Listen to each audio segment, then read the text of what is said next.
Easy now. Papa got things making headlines. Come down. Ooh, you make my high come down. Always tripping when you come around.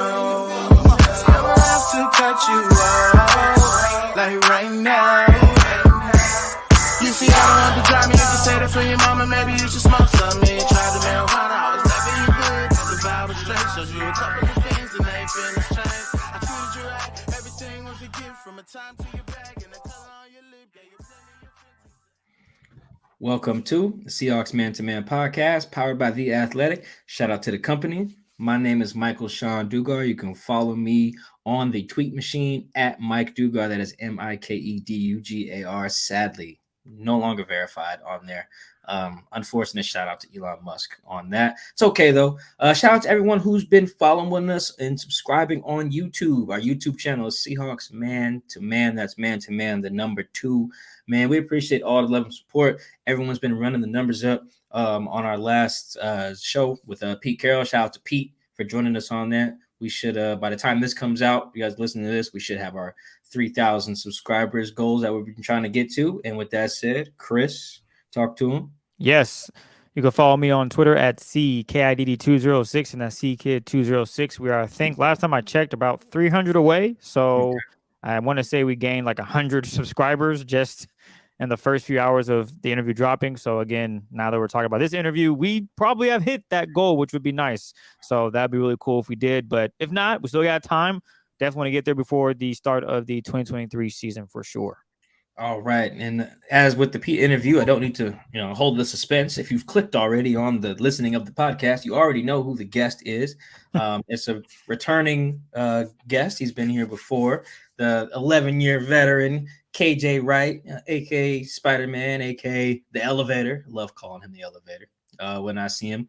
We get to talk a lot with KJ about a little bit of everything, more than we even planned to talk about him, which was great. Tons of stuff, retirement, all the media stuff he's doing, the politics that come with being a media member who's a former player and all the allegiances there, and talking ball. And we learned a lot about two-gapping as we got later into the show. So tons of stuff. And so without further ado, hope you guys enjoy. About to hear our interview with Seahawks legend and future media mogul / star, KJ Wright. All right, we have KJ Wright joining us on the podcast, man. I usually run down a list of accolades for our guests if they have them. I almost had more media stuff on here than I had football stuff. I was like, okay, 11-year veteran, but also a radio host, also a future television host, which we'll get into. We're gonna do some preseason stuff. Already a podcast, a multi-time podcast host. Two-time podcast guy. Yeah, with topic first one didn't last too long. I like topic of discussion with you, Ali, and Mike Mo. I thought that was good.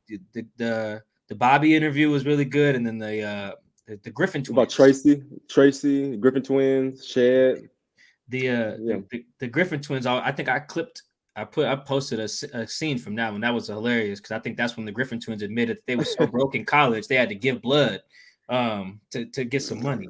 I was like, damn, that was crazy. That's crazy. Hustling. Yes.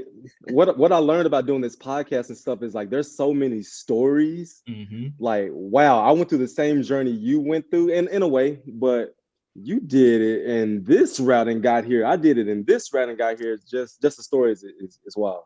Yeah, I'm very happy they have NIL now. I don't want no kids selling blood to get my chain. That's absurd. But I've seen you a few times since you retired, but a lot of people probably haven't heard from you that day you retired. Big day. Yep. That also meant though you were out of football this last year. So did you miss it? You missed football last year, man? I did not miss playing. I did not miss hitting people. I did not miss tackling, getting scored on, all that stuff. Didn't miss that at all. I was able to, I kid you not, your body's on the clock. My body's been on the same clock for 11 years. When that first game did hit, I kid you not, my heart, it was beating a little fast. Hairs were standing up on my arms. I'm like, oh, shoot, it's game day, but you're not playing. Sit on this couch and enjoy the game. But I did have 3 or 4 moments where I was like, man, this is not fun. This sucks. Like, you miss just being around people. You miss waking up early, going and watching film. You miss and leaving late. You miss the cold tubs. You miss getting in the Epsom salt. Like, that's the stuff that you miss. But like actually playing and tackling people, no, not at all. I'm sure you felt a lot better though on Monday mornings physically this last fall than you ever did in your life though. I did, but they nothing like that cold tub. Like, it's something about putting your legs, putting stuff on your toes, hopping in the cold tub, the towel over your body, and just sitting there like, man, I did that. I had a good game. Let me freeze my legs off. You know, you don't get. I ain't been in a cold tub in 2 years, but that was one of my favorite memories for some weird reason. But you still hitting the gym though, right? Like, you going crazy in the gym still, or you taking time off of that too? You just chilling? I wouldn't say go crazy. I'm doing enough to keep from going over 250 pounds. I don't know if y'all saw this, but I got to like 256. I'm like, I looked at myself in the mirror. I'm like, this is bad. This is a bad look, bro. Like, you got to tighten this up. And so I just went on this. I did go crazy in the gym, man. I lost like 10 pounds in a week.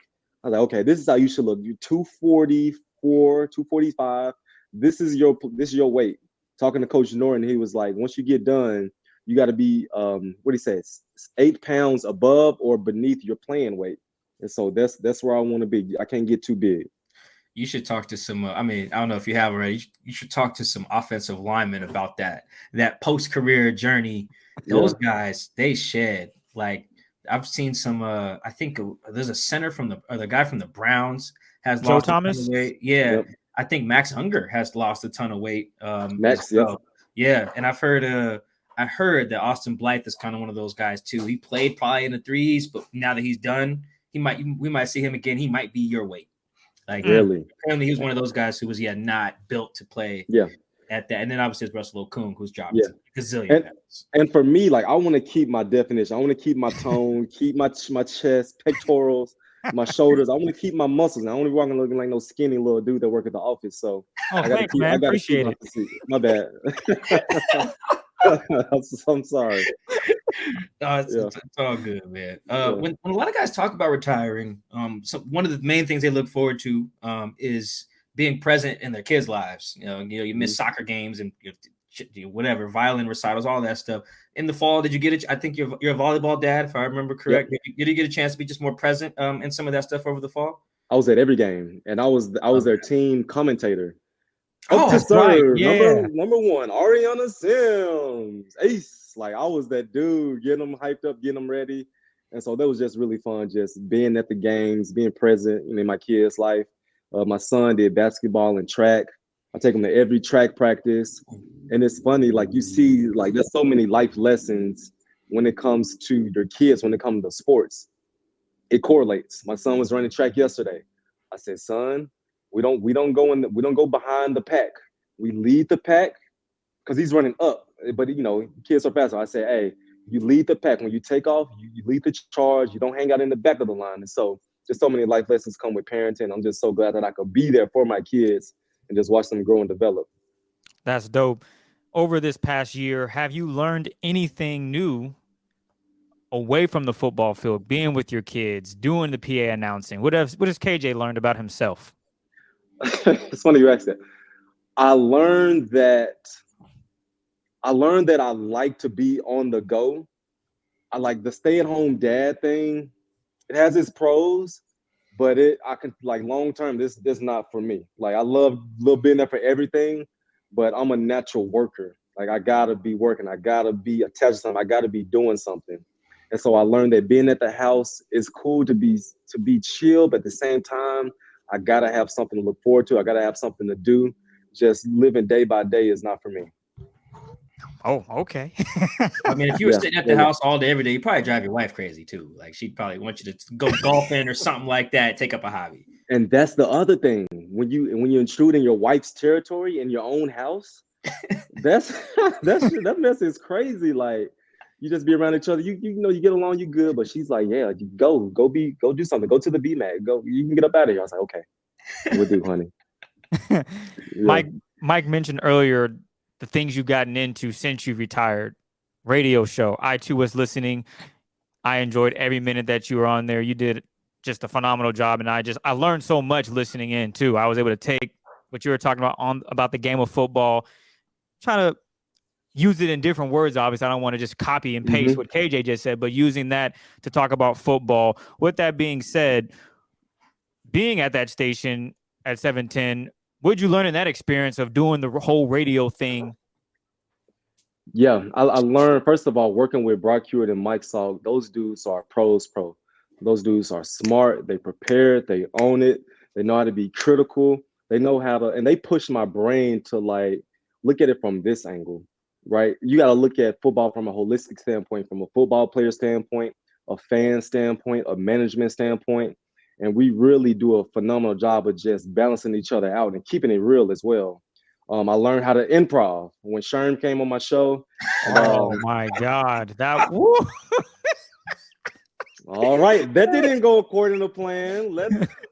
Let's take it here. And yeah, and even with that Sherm moment, like when that happened, we had a talk. I was like, guys, like honestly, when I first heard of you, Mike Salk, I said this on the radio. When I first heard of you, I was like, bro, who are you making all these opinions? Just critiquing guys. Like, who is this Mike Salk dude? And I said, like, with this territory, when I do cross into this territory, it can be, from the players, it can get a little ugly at times. Even on my own podcast, I had dudes, my own teammates. Hey, bro, I didn't like that take. Everybody's situation is different. You can't compare everybody to KJ Wright. Like, it don't work like that. I'm like, bro, all I'm here to do is to say what I think, how I feel, and it's a strong opinion. If you don't like it, we could talk about it. But at the end of the day, you can't please everybody in this business. It don't work like that. And so also, go ahead. Oh, go ahead, KJ. No, you're good. No, I was saying there's going to be times where you gotta be honest. You got to be brutally honest, and you can't be pro player. I know some guys say I'm pro player. No, I'm pro the truth. This is the truth. This is how I see it, and I'm gonna share that with the fans and with the viewers. You mentioned, who is this radio host being so critical of players, and even yourself at the time when you were probably playing, you probably got wind of something he might have said, or any radio host. In that regard, KJ, how should radio hosts, what's the right way to do it? Or is it that's just the business they're in, and players are going to get upset when you are critical of their play, whether it's right or wrong? I was always taught critique the performance, not the player. With that being said, when you do critique their performance, you're still critiquing the player. Like they're going to take it personal. You just got to understand that's what comes with the territory. So at the end of the day, when people are listening to you, they want authenticity. Is that the authenticity? You got it. Yep. Hold up. Let me get this out. Authenticity. I messed it up. Y'all know what I mean. Yeah, authenticity. Yep. Authenticity. Good. They want that, and then they just want the truth. They just want to know how you feel. Don't walk around a subject. If someone asks, KJ, how do you feel about Quandre Diggs and his performance? Even though that's your boy, even though y'all rock together in the locker room, you got to say, this is what happened on the football field. This is what he did. This is how he can get better. And we're going to keep it pushing. And so you can't just appease everyone in this business. Did you go in knowing that, or did you have to get some calls from some guys like, yo, I heard what you said about the radio. Okay, what's up, man? How did that go? Dudes weren't tripping about the radio. Okay. The KJ All Day podcast, because that's when this my territory. This is my realm. Gotcha. Okay. The gloves come off. Yeah, no filter. And so a lot of guys, I'm just telling, like a lot of guys got upset with how I felt about OTAs. I said, if you're not at OTAs, that's sending a message to the organization, how important it is to you. I said, you should be at OTAs, even if you are injured. You do need to be in the building. I rehabbed at the BMAC. I was ready day one of training camp. I do believe that when you are hurt, you still got to invest in your teammates. It's not about you when you get injured. I can look at myself. I got to focus on KJ. I got to get right. When I was injured, when I had messed my knee up, Ken Norton Jr. still made me go to meetings. I had to cut my rehab short to go to meetings, even though I wasn't playing that week. It may seem silly. It may seem really silly. I'm like, why am I going to meetings? I'm trying to get healthy, but you still got to train this. You still got to train your mind. You still got to be present in the team meeting rooms. And so they did not take. They didn't like that at all, but that's just how I felt. No, that's the interesting thing I'm always curious about when players do this now. because it's something that we in the media have to deal with, you know. And I've people ask me about the podcast, I'll tell them like, I'll be very careful about what I say. Ain't no security in the VMAC. If I'm over here saying Jermaine Ifedi can't block and I'm insulting him and shit like that in some wild ways, if that get to Jermaine, he might just hem me up by his locker, right? I gotta still be respectful of guys, and now it's two-pronged with you as a former player, because it's like a code you guys have. And some guys take it there. Some guys in the media space, they take it to that level. Like, you are making this very personal. And like, when I see you, it got to be a conversation. I see you, it's on site. I'll never talk that reckless about guys. I'll never talk reckless and just go to that level. You know, that level where you just push that breaking point. Like, oh, bro, when I see you, we got to have a serious talk. It'll never get to that point. Everything I say is out of love. It's out of respect, out of the game and for you. And so it'll never cross that. Well, and it also helps too, like you was just talking about. You what, 6'2", you know, 250 something. You know, the list of people who would even try you, even if they was upset, is much smaller than the list of people that's going to try. I'm 6'4". 6'4". My bad. 245.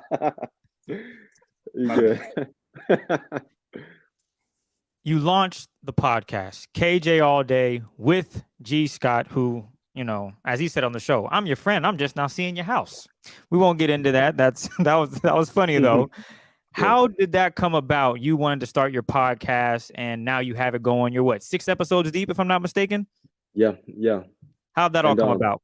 I kid you not. I got to give majority of the credit to G. Scott. He was someone that's like, KJ, there's something special about you. You have a gift. You're talented. You got the experience. You got the respect from people. You got all these stories. You don't need to have to, you need to have your own home base. Have your own home base. Be able to tell your story. We're having this our 10-year reunion this year of winning a Super Bowl. Bring your guys on. I brought Red on. I brought Mebane on. I'm about to bring Chris Clemens on. Have your guys where y'all can talk. Where that Richard Sherman moment doesn't happen. Mm-hmm. Like, this is, you're comfortable. This is your guy. Y'all can chill and just really dive into what happened in those glory days. So just to have my own platform at the comfort of my home, it only made sense. That's really cool. Is there a big picture? Is there a plan at the end when it's all said and done? Because again, you've done radio, you're doing TV now with the preseason, you've done TV with NFL Network. Is there kind of a point where Kate is like, I see myself doing more of this, or are you just enjoying the moment? Oh yeah, I got an end goal. I got an end goal. And my goal is to be in the booth. My goal is to be in the booth calling games, really being the Chris Collinsworth, the Troy Aikman, the Charles Davis. Oh my goodness. If I could do that, we cooking with grease if I could do that. That's just something that's a dream of mine. If I can make that happen. I've done it before. I did 2 high school games. I got a lot of practice to do. I got a lot of practice to do. It's you gotta get your words out. You got to be clear. You got to be energetic. You got to be entertaining. And so it is definitely a skill set. And I'm going to find a way to master it. I'm looking forward to Madden 2037, when KJ's in the booth as he's doing NFL Sunday night. And then Madden's like, hey, man, want to give you the bag to, you know, call some games on this video game. And you're like, sign me up. I'm telling you. It's also a lot of play-by-play and color is a lot of research. Like, those play-by-play guys are so locked in. They know so much stuff. That's how they can fill all that dead air with the guy randomly gets hurt. And now when the camera's on him, like, hey, did you know he was a 3-sport athlete back in some small Carson, California? It's like, damn, how you pull that out, Chaz? Because they got all them notes right on. And if you listen, it's a lot of storytelling throughout the game. They take you through like a journey. They talk about the play, but hey, this Justin Jefferson made a 6-yard catch or a 2-yard catch. Nothing to talk about. Let's take it back to his days at LSU, his days at high school, to where he was a 3-sport athlete. And so it is a lot of research. It is a lot of fun. But at the end of the day, that's what I want to do. You've I think it was either Brock or Salk had some pointers for you after you guys interviewed somebody. I can't remember who it was, but it was just about the process of interviewing, not cutting off the guests or something like that. Just the skills of it. And then I listened to some of the ones. I was listening to the Mebane one you guys had on KJ All Day. Have you been actively like trying to improve that part too, like really studying up on some of the things that make you a good interviewer or make for good podcasting, radio, or whatever it is? Yep. I feel like with when Red Bryant came on, I feel like when I ask my questions, I'm asking my questions versus just ask the question. Don't try to make every word perfect. Just ask the dang question. And so I want to find a way to be smooth, natural, but still navigate the podcast and navigate the questions to where I bring out the best in whoever I'm interviewing. Mm-hmm. Have you learned anything new about guys you played with in the past? They told you stories you ain't heard or anything like that is kind of taking you aback? Did you hear when Red? I didn't know Red lived with Mebane. Oh, yeah, that was interesting. He said, I talked to Mebane today. He was like, yeah, man, he was staying at the La Quinta Inn and his spot had bed bugs. And he was like, bro, just come and stay at my house. And so it only makes sense why those two dudes are as tight as they are. And just hearing Red Brown's story, how I asked him, Red, did you feel like your departure, you feel like you not buying into Coach Carroll's philosophy led to your departure? He said, absolutely. Because I sat there and watched it. You know, some guys, when Coach Carroll say something, they'll be in the back chirping, or we get in the locker room, they got their own stuff to say. Them dudes, they know who's saying what. They got intel everywhere. And he said that was one of his biggest regrets, that he didn't quite buy in the way that he should have. And he did say that led to his departure. Before we talk some football here a little bit, it was funny. I think I know I ran into you in the press box. I don't remember what game it was. Maybe a night game. But you just weren't feeling it. I forget why, but did the experience, like what did you think the press box was like for the media? You think we was up there chilling and drinking and cheering on the team? Because it felt like whatever you experienced didn't meet your expectations. I did not like it at all. It was the Cardinals game.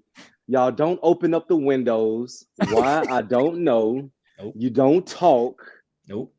And then you're sitting there, everybody sitting on their computers. I'm like, this ain't no football game. This is work.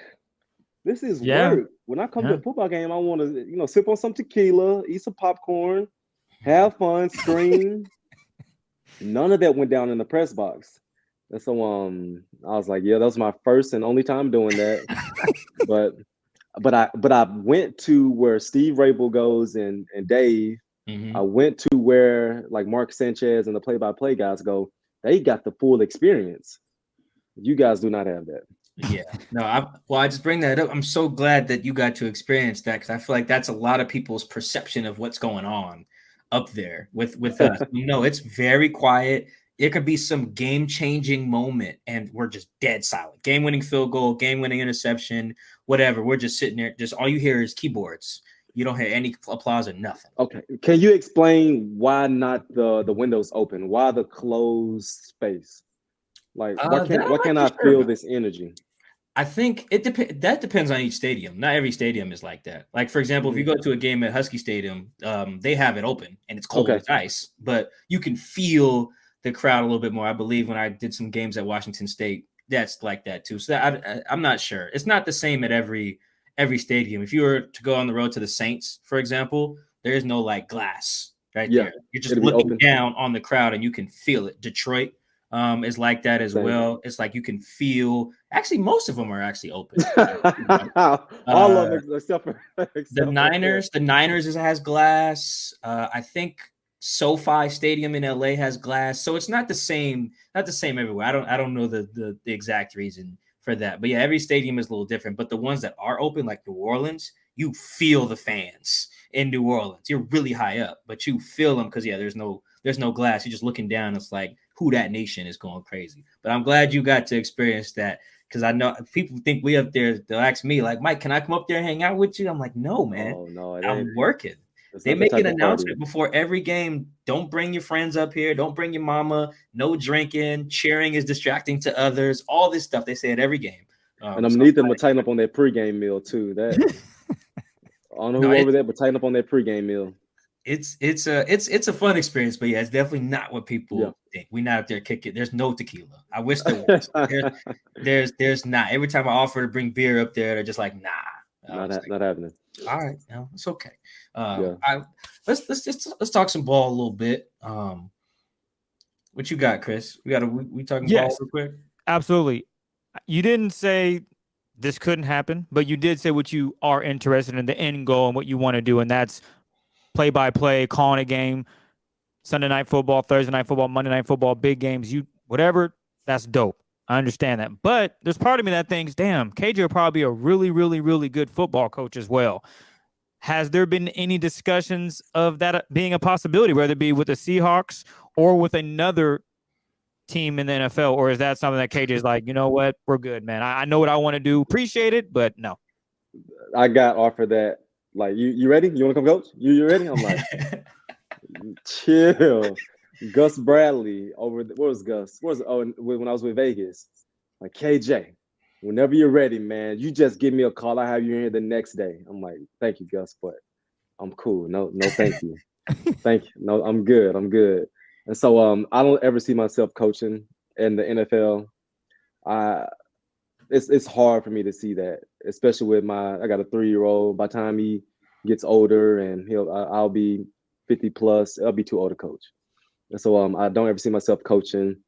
Front office, I would love to do that, to build a franchise, to build a team, to draft guys, to scout guys, to really put all the pieces to a Super Bowl winning puzzle. That's right on my alley all day. I could for sure do that.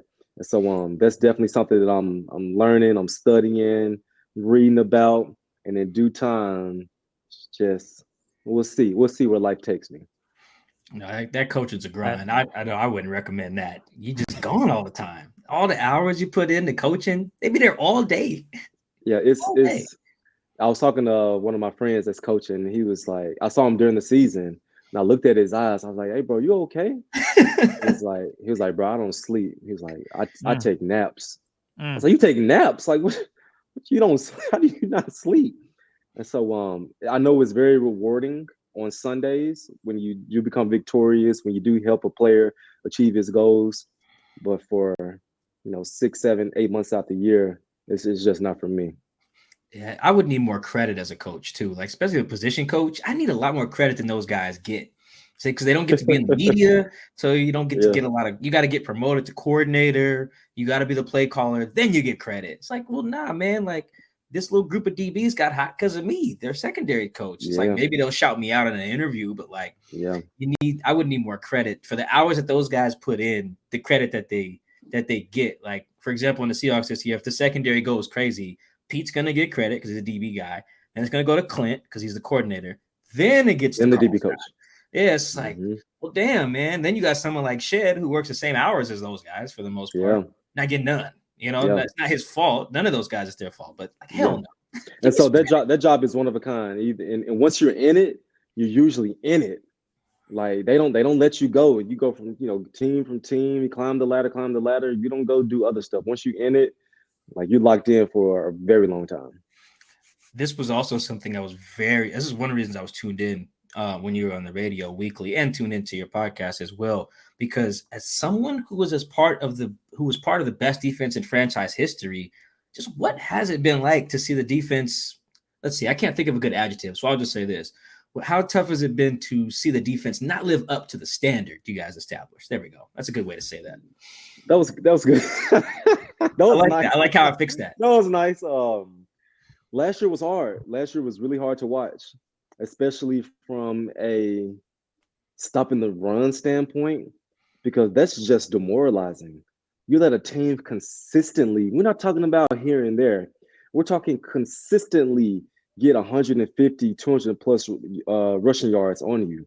That was very hard to watch. And me as a former player, I'm like, okay, anything can be fixed. There's no problem that we can't solve as a coaching staff and as players.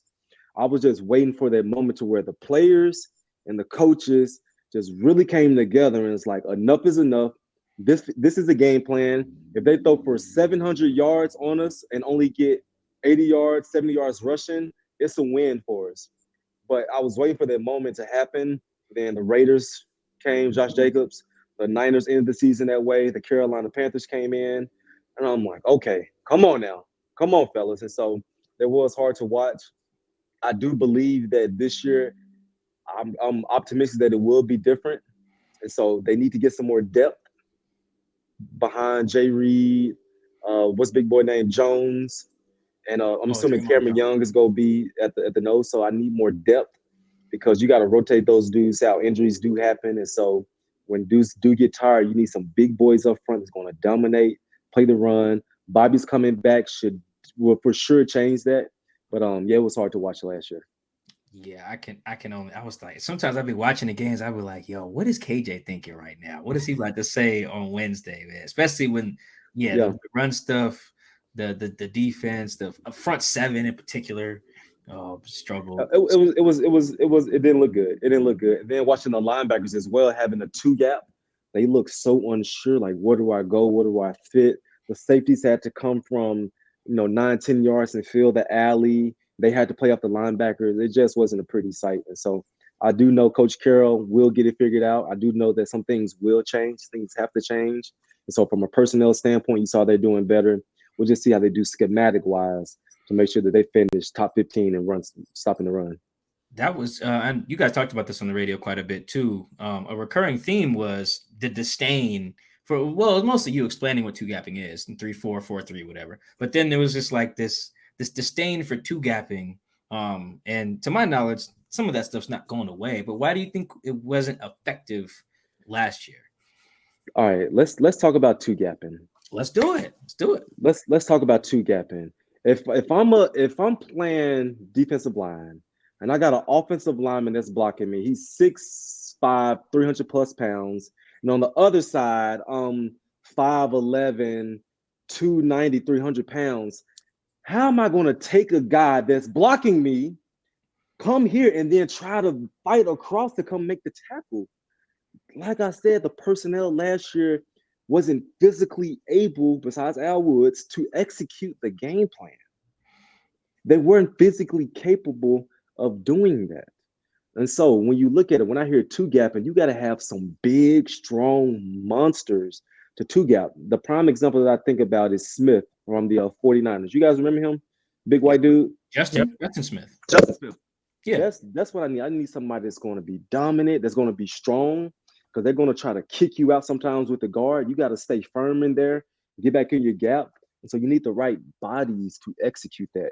The Pittsburgh Steelers, all those years, that's how they operate. And when they draft dudes, them dudes are big. They're solid. They're strong. This is your job. This is your body type. And they can execute that type of game plan. And so when you look at us last year, we weren't able to do that because of the personnel. I want to spin it and talk about something that a lot of people didn't believe, and that wasn't Geno Smith. I'll raise my hand and say, I don't know if Geno is going to be the truth. I don't know if he's going to be the guy that can help the Seahawks win games. KJ, you were on your radio show saying, I'm telling you guys, Geno's nice. And everyone's like, yeah, I don't know what you saw, KJ. But from week 1 to the end of the season, you were on the money. With that being said, looking ahead to this season, is Geno going to be the leader? Can he be the leader to get this team to a Super Bowl? Absolutely. 100%. When you look at Geno Smith and what he does on the football field, first of all, he's explosive. The man broke Russell's record last year. The man can get the ball down the football field. The man is smart. If something's not there, he can bore you to death at the same time. Like, check down. Like, come on, Geno, get the ball downfield. But he's smart in that way. He's someone that when he steps to the line of scrimmage, this is what I loved about Geno this past season. He'll get up there, and this man was really making some checks. The check that he made against the New Orleans Saints, when he checked that trap play to Penny, when it went up the middle, that was a beautiful check. I called it watching TV. I said, check to a run. Man, check to a run, like a 30, 40-yard game. And so his intellect, his smartness, the way that he gels with the guys at OTAs, at mini camps, and he got a full year under his belt. Like, his confidence is high. And it's not no cockiness. It's like, I'm confident. I am a good quarterback. I made the Pro Bowl last year. You best believe that I'm going to take another step forward as a quarterback. So I truly believe in him. They added weapons to him. You give him a true slot receiver. He didn't have that last year. This dude is Jackson Smith and Jacob is going to be Geno Smith's third down, move the chains. I know where I'm going. He's going to isolate against dudes. I'm come to the line of scrimmage. Look at what we got. Let's go get it. And so I truly believe in him. I do believe he's definitely the best quarterback in this division, one of the best quarterbacks in NFC, in the NFL. And so I love Geno Smith. Whoa, did we just get a hot take there? Is the best quarterback in the division? Hold on, let me see. Who's in the division? It's Stafford. Oh, is Geno better than Stafford? You know what? I'm not mad at that. That could be a healthy discussion and debate. I'll let you take the floor, KJ. Express to the listeners why Geno Smith is better than Matthew Stafford. Okay, let's pull it back some. I want to let's pull it back some. Matt Stafford just coming off the Super Bowl in 2021. Yes. Correct. Yep. Really good quarterback. Hall of Fame career with Calvin Johnson, Megatron, big time numbers. I can only judge a quarterback what he's done for me lately. Elbow, didn't make the playoffs last year. Got hurt. I'm taking Geno. I'm taking Geno. Damn. Okay. All right. I'm not mad at that. Did you get to learn much about Geno as a person when you guys were teammates? Nope. We had seldom conversations in the steam room, in a hot tub here and there. It wasn't like I'm sitting next to you in the locker, talking on the airplane. It wasn't like that. I just watched him from afar. I saw how he operated. I saw how he moved. I watched everybody in that building. I watched everything. So channeling my inner GM. And so just watching his makeup, just really watching his makeup and going against him in practice, in training camp in 2 days. Like, this man is a good NFL quarterback. He just hasn't had his opportunity, but he hasn't had an opportunity to play in a very long time. How do you see defenses now that they've had 1 year of film and study? How do you expect him to react to that? Obviously, you believe in Geno. You said he's the best in the NFC West, so I'm guessing you're going to think that he's going to come out even better than he was last year. Absolutely. And so when you look at it, when you look at a quarterback, your question is, how can I attack this guy? What can I do to take away his curveball? What can I do to take away his jab? And when you look at Geno, there's so much that he can do. He's not a one-dimensional quarterback. First of all, he's going to have a run game, but he got two weapons at his Z and at his X. He got a nice weapon at the E, and he threw through the tight ends more than I've seen anybody throw to. And so what can I do? If I'm a defensive coordinator, how am I going to attack this dude? Do I blitz him up the middle, try to get him off the spot? That's maybe what I would do. I try to put pressure right up in his face, but he's so good in ring protections, getting the ball out quick. That's going to be hard too. And so there's nothing that he can't do on the football field. When we face a Kyler Murray, when we face who's another quarterback? There's some quarterbacks you face, like, we're going to take this away. We're going to make them beat us in this regard. There's nothing you could take away from Geno Smith. Ooh, I love that. I like that line. Nothing you could take away from. I might use that. Just quote me and just put the quotes, KJ all day. Put it out there. I think I quoted you last year from a story. It wasn't something I talked to you on. It was either on a podcast or something I quoted. It might have been about Jordan. I think it was something positive. You were impressed by how they played one game. I think it was against the Giants, how they shut down Saquon. I think I might have quoted that. That was a really good. I think Saquon had like 20 yards. Yep. Or something like. It was just no. He had like 60 yards, but it was like on 20 carries. That's what it was. It's like that's a shutdown. I don't know how we got this long without us asking you about Bobby. Mostly because you guys know, and I love, we asked Pete something similar. You guys know all the stuff that Bobby brings that we cannot see. And I feel like on top of the on-field stuff, that's probably what they were missing the most last year, was the stuff we cannot see. What were some of those behind-the-scenes things that Bobby brings that he's going to bring back now that maybe we're missing when he wasn't here last year? Well, hold on. Before we get to that, let's talk about what got Bobby here. Got released by the Rams. I'm like, hey, bro, the writing's on the wall. There's only one place. There's only one place that you should entertain. It ain't nowhere on the East Coast. Ain't nowhere in the South. You got to come back home. And just for that moment to happen, getting released, obviously the whole city was upset. He was upset. But I just think that's just a true testament to how, like, you never burn bridges in this. You never burn bridges in life. Never burn bridges, especially in this business. You just look how everything came back full circle. You saw Coach Carroll when you played the Rams, talk to your boys, and now you back in the building. Now you back where it all started. Now you back to potentially where it's going to end as well. And so just a perfect story to have him back in the building. You talk about what does he bring to the table. Bobby's the type of dude to where everyone from the front end to the back end is going to be on the same page. He's going to be the dude that go into the D-line room. Hey, fellas, this is what happened. This is what we got to get better at. Hey, fellas, on the back end, when we see this, we got to communicate better. We got to be on the same page or the same stuff will happen. And so we talking about when I was looking last year, like I need the players and the coaches to get on the same page. Bobby's going to be this glue to get everyone in line, everyone in sync, everyone together to when stuff was, because something bad is going to happen on the football field, something bad is going to happen during the season, but you need the right guy in the building to get everyone on the same page, everyone aligned in sync, and that's what Bobby's going to do. Yeah, there was some games last year. I think the playoff game was definitely one, but I think it might have been the Panthers game. They were just running at one point. Is that the Panthers game, Chris? Where they were just running the same variation of the Yes, same thing? it was. Yeah, it did. What, Yeah. Orbit motion. what play was that? Yep. Yeah, it was like an orbit motion, and then they were just like either swinging it to the receiver. I think it was like Chenault, or they were like handing it to Chuba, and it was like the same variation like 8 times. I was like, Jesus, there's no way that happens if you got B-Wags out there to like recognize the beater that they're running and not fix it. Like that was crazy.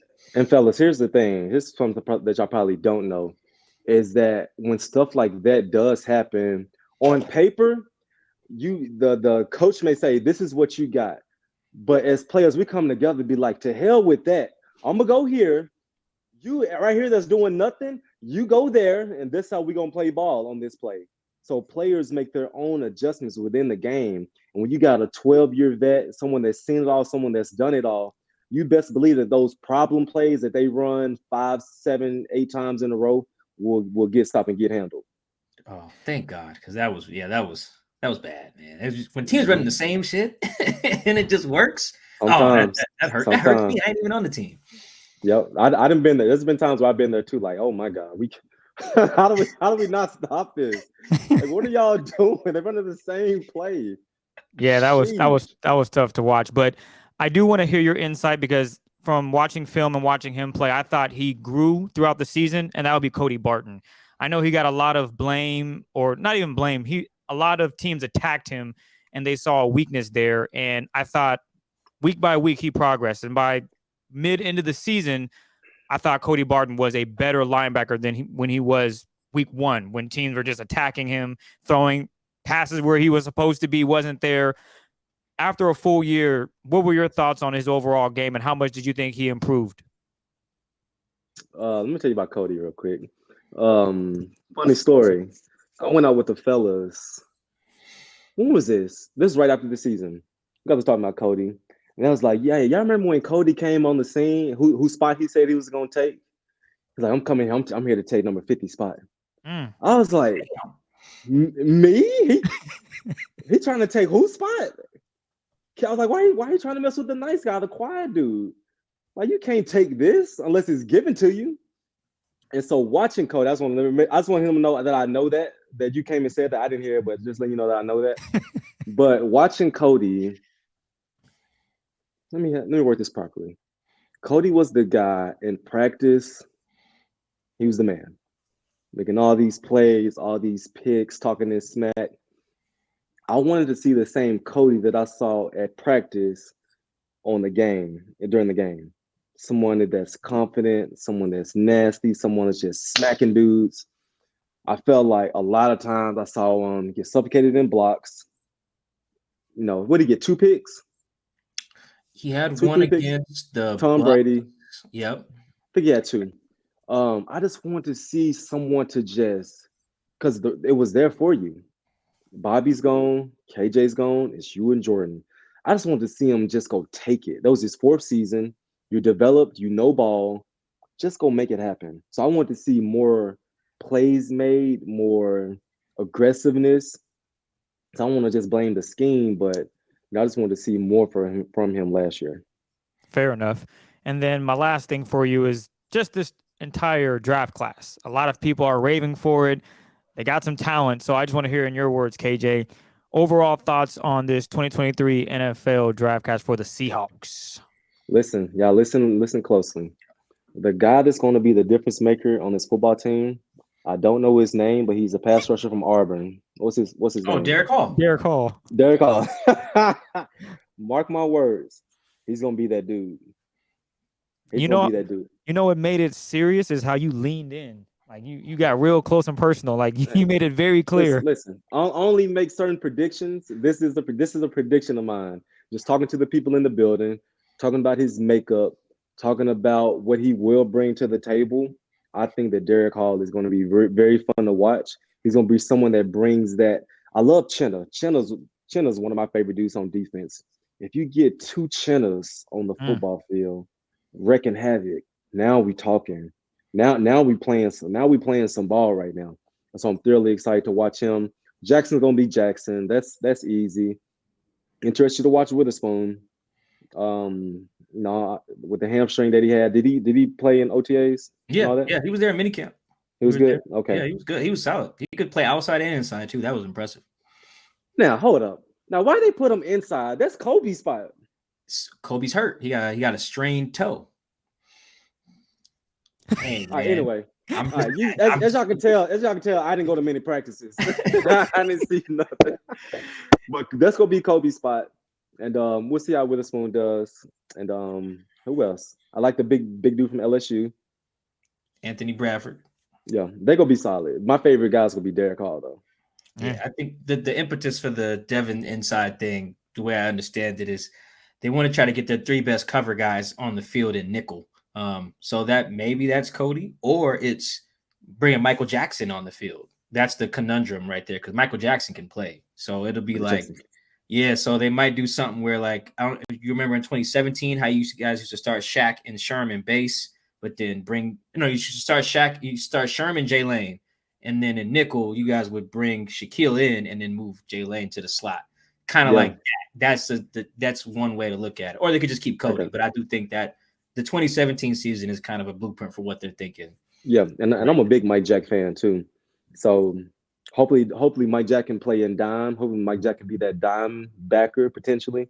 You want your best four dudes out there. You want your best players on the football field. And so Coach Hurt got his hands full. He got plenty of dudes to choose from. We just see how he operates with them.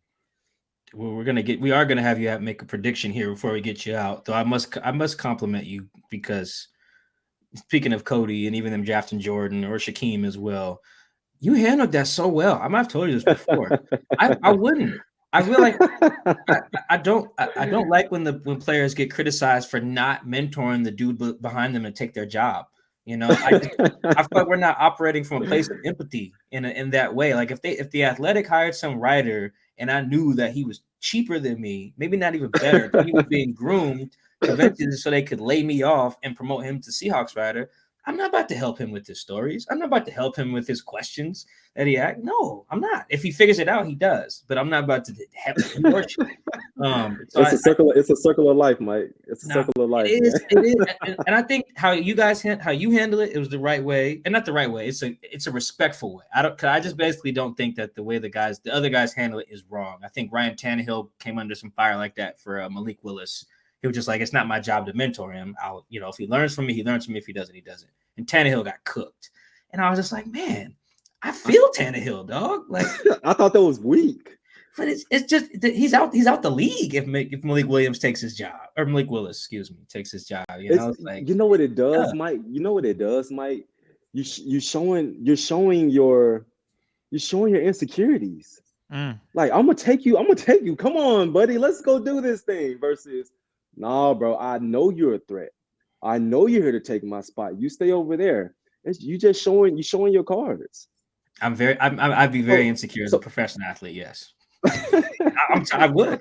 I'm not currently as a journalist, but I would as a football player. Man, you guys did. I'm sure there are some insecure guys out there too that just don't show it. But man, that's why I said that's special. The way Geno said, if they drafted a quarterback, he would mentor the guy and then beat him out. Like, kudos to Geno. I don't know if I could do that. And the crazy thing about this business, Mike, is that they're gonna want to have whoever they want out there regardless. If they want them out there and you gone, you best believe they're gonna do that. They gonna find a way. And so no matter if you bring him along or if you shun him, if he does just enough, they're gonna make themselves look good. No, that is true. It is a cold game. It's so cold though, and then some of these guys, that once that person takes their job, they're just out the league. I'm glad I got y'all in here. Let me ask y'all a question. I'm gonna spin this on y'all real quick. Put your GM hat on, Chris. You draft a guy second round as a DB, and you got an undrafted free agent that just simply is a dog out there, or a seventh round, and he's clearly better than him. What do you do? What do you do as a head coach? What do you do as a head coach? You keep it honest. You say, we brought someone in as an undrafted guy. He is clearly the better player right now. He is going to start. But if there comes a time, maybe we can have both of you out in the field. But right now, he is better than you. Week 1 of training camp, he has the spot. Now, as a second round pick, you got to earn it. Just as that undrafted guy, he earned his right to play this game. You have to now earn it and show me that you want it just as bad as he does. I'm gonna keep it a buck. That's just how I would do it. There's no favorites here. I know Mike has a point where, if we take you in the first round, you need to be on the field. Like, I got to play you. Now, there obviously are some situations where you said, Chris, in this scenario, he's second round. But even then, you would want your second round guy to be on the field. But if he's not producing and you don't trust it, you got to go with your gut feeling and your eye test. Because for you, KJ, you've watched and played the game. I'll flip it to you. If you, Nah. In this scenario, I think you would also, as a head coach or a GM, you would say, yeah, we got to play the best man. It doesn't matter about your status and where we took you. If you're not producing on the field, I can't use you. You're not of service. Even when Mike was saying that Witherspoon was moved to the inside, you were like, wait, what? The inside? Well, Mike Jack, he's out there showing his ass. He's doing his thing. So in that scenario, if Mike Jack ain't giving it up, the Seahawks can't just be like, yeah, we took him 5th overall, so go out there. Mike Jack has earned that based off his play last season. KJ, you even said he was a dog. He was good. Exactly. So it was good. That competition right there in itself is not problematic. It's a good thing. It's good energy. It's none of those guys have that weak mindset of, well, I'm not about to help you. Mike Jack seems like he might be the dude that's like, yeah, I'm going to help you out in this scenario, but I'm going to whoop your ass when we get on this field because I know I'm a starter in this league. Listen, man, listen. I hate to say this, but it's really all about the bottom line. It's a business, man, and you got to give your high draft pick every opportunity to give that spot away. You damn right. Even if he got to step on the football field and get cooked 2, 3, 4 games, you gotta be on your last leg before it's clear. If it's clear in training camp, you still got to go with the second round pick. So you would do that then? Me? Yes, you. As you flipped it to me, I'm asking you now. After you just gave this powerful 20-second speech, you're gonna have to put the cap on it now. It's been flipped on you, KJ. Hey, I'm all about winning, man. I'm all about winning. The owner may be mad. Why isn't my first round pick out there? Get him out there. Hey, the man is better. The man is better. That's what I was gonna say. It depends on who your lens you're viewing it from. Like this, whose lens are you viewing it from? Yeah. Let's say Pete and Clint put Devin Witherspoon on the bench, start the season. So they go out there, they roll Mike Jack and Tariq out there again. Yeah, that's probably the right move. Pete's probably like, yeah, I want to play my best 11. Boy, there'd probably be some people in that front office with smoke coming from their ears in that first game against the Rams because they want to see guys play. That it's not a beautiful thing. That type of stuff breaks franchises. You get particularly when the owner wants a certain quarterback and that quarterback doesn't play. Quarterbacks usually is what gets you fired. If you don't play the quarterback that the owner or the GM wants you to play. That's the first thing that came to my mind. The Seahawks are a good example. Yeah, they got Spoon. Boy, if Chris, Spoon don't start week 1, you better have a broken leg. I'm Chris, serious. Listen to me, Chris. Everybody got to answer to somebody. Everybody got a boss. And there's only one person at the top. And at the end of the day, what they say, unfortunately, you got to follow suit. Yeah, man. That's just it's bottom line, dog. Like I love KJ. If I was John Schneider and I saw him starting week 1 of 2020 instead of Jordan Brooks, who we just drafted, I'd have been hot because we spent all this money on this first round pick 27. That's just the nature of the business. But say it again. Say it again. What you just say? I said if I'm the front office that spent months scouting and we drafted Jordan Brooks, and then the coaching staff puts you out there ahead of him and be like, yo, put our guy out there, put our first round pick on the field. And if the coaching staff says, well, 50 is better than 56 right now, and then that will probably just piss me off, initially. And then you go out there perform, it's different. But initially, that first week 1, teams want to see their investment. That's what they want. They want first round picks, second round picks. They want them guys out there, especially high picks. Not saying it's okay. I'm just saying that's the nature of the business. It's facts. I've talked to GMs about this. They want to see their guys out there. Like that's the real thing. And it's crazy just when you're that guy. Like, dang, when the Seahawks, I probably told y'all this. Day one of practice at training camp. The ones go out there. KJ Wright, you one. Go out there, obviously. 2 plays later, you you rotate after like 5 plays, rotate. Mm-hmm. I don't rotate with the 5th rep. I rotate at the 2nd rep. I do 2 plays. Hey, Jordan, come in. Excuse me? You talking about taking a stab in your gut, like, oh, dang, that hits you hard. And so it's the nature of the business, man, and it gets us all. Yeah, no, it is. It's not fair. It's not the right way, but that's why there's friction in a lot of organizations. It's coaches wanting to do what's best to preserve their job, in the front office having a vision for these guys they just spent months scouting.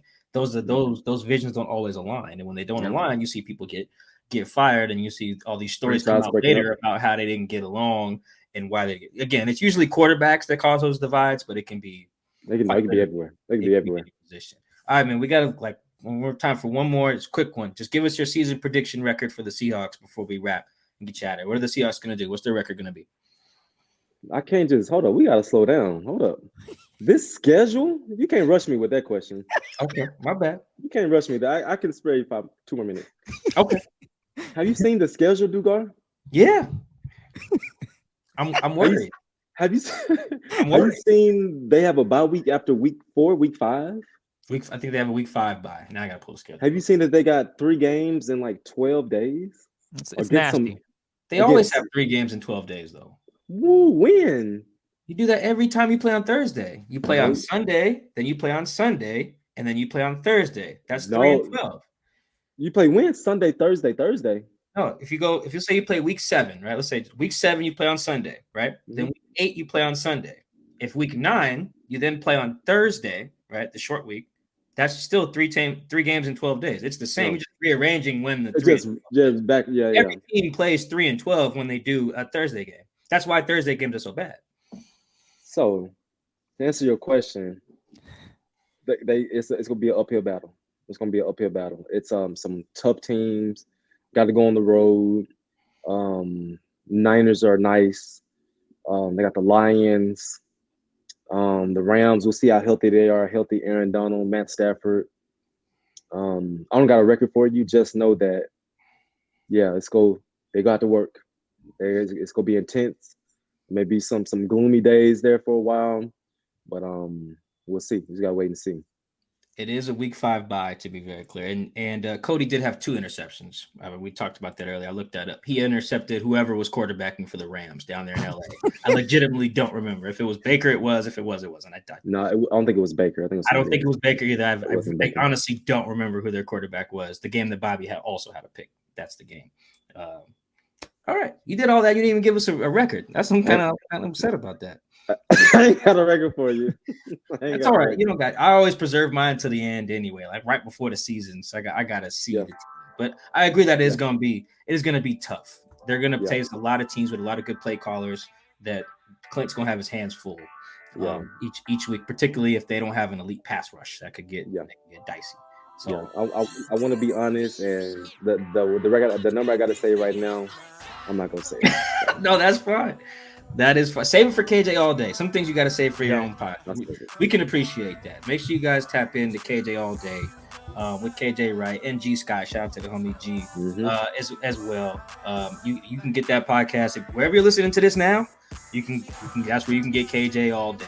So KJ, we appreciate you joining. No doubt, man. Anything else you want to plug before we get you out of here? No, man. No. Let's see y'all at training camp.